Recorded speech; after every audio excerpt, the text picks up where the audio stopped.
журналистер сұрағандай, саясатшы бұл өзі батыр болуш керек. Саясат өзі бұл талаш тартыш, өзінің бір алдыға қойған мақсатын талашып қошуына негізді.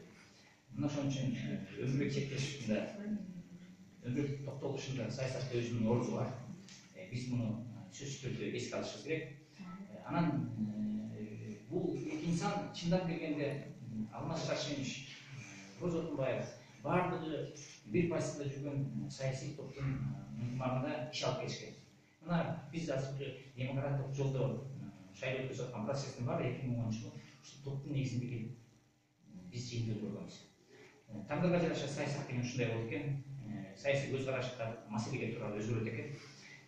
Бул маселени талаш тартышта азыркындай жыйынтыкка барып ойлоп атам, президентке да оор болот. Анткени жана өткөн конференцияда көрүп атасыз да, канчалык маселеге такап айткан менен ар бирибиз адам баласыбыз. Мурда чогуу өнөктөш болуп жүргөн адамдардын ортосундагы жанжал бул жалпы эле чындап айтканда кыргыз саясатынын деңгээлиндеги чоң трагедия.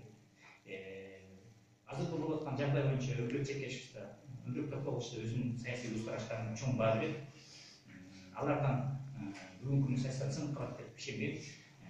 Андай кыйынчылыкты ар бир саясатчы басып өтөт. Негизи эле каалоом эртеңки күнү партиянын атын бекер жерден экенин барып болгон эмесмин. Биздин ички маселе оор. Жанагы мына бул ишти эстей берсек, ички маселени көтөрүп, тышкы бүгүнкү күнү калай калкты кыйнап аткан жалпы коомдук маселени чечүү жолун өтпөсөк, биз эртеңки күнү эч качан бүгүнкү кыйынчылыкты басып өтө албайбыз. Бул согушта, талаш тартышта эч ким жеңбейт. Качан гана кыргыз элинин саясатчыларынын башы берип келгенде, ошо жалпы маселенин негизинде иш алып баруу процессине түшкөндө гана Кыргызстан бүгүнкү оорчулукту басып өтөбүз. Ошондуктан мен Өмүрбек Чекешевге да, Өмүрбек Токтогуловчуга да кайрат каалайм.